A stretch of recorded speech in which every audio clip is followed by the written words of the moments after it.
समझ है वो नहीं है, हमारा सामाजिक व्यवहार है वो नहीं है, तो हमारी जो शिक्षा है वो बेकार है।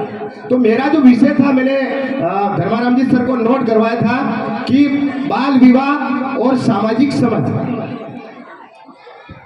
कि हम जो बात करते हैं, शिक्षा की बात करते हैं, हमारे समाज के विकास की बात करते हैं, हमारा समाज किस तरीके से विकास करेगा, कैसे ऊंचाइयों पर जाएगा, तो इसमें किस प्रकार की समस्याएं आ रही है, उन समस्याओं को समझना जरूरी है, उन समस्याओं को नोट करना जरूरी है और उन समस्याओं के समाधान पर बात करना जरूरी है। जब तक उन समस्याओं के समाधान पर बात नहीं करेंगे तो हमारा जो विकास है वो अवरुद्ध हो जाएगा।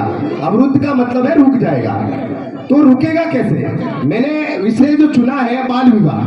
बाल विवाह का मतलब आप समझ रहे हो कि हमारे बीच छोटे छोटे बच्चे विवाह करते हैं क्या? नहीं, हमारे यहाँ छोटे छोटे बच्चे विवाह तो नहीं करते हैं, लेकिन जो सरकारी मानकों के अनुसार, जो सरकार के अनुसार जो तय मानदंड है, उनके अनुसार हमारी शादी ब्याह नहीं होते। हमारी शादी ब्याह कब हो रही है? 14, 15 और 16 साल की उम्र में।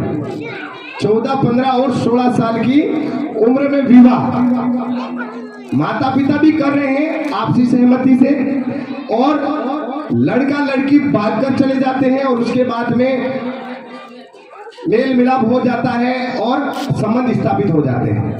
तो इन दोनों मामलों में कहीं ना कहीं हमारा समाज ही इनको स्वीकार कर रहा है। इसलिए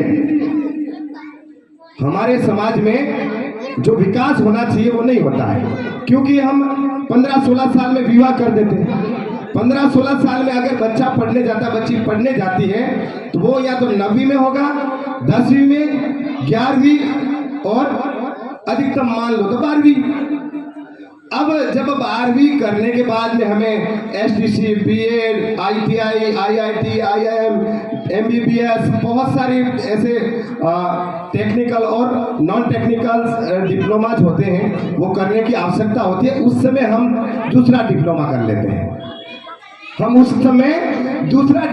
लेते हैं, और वो है विवाह का।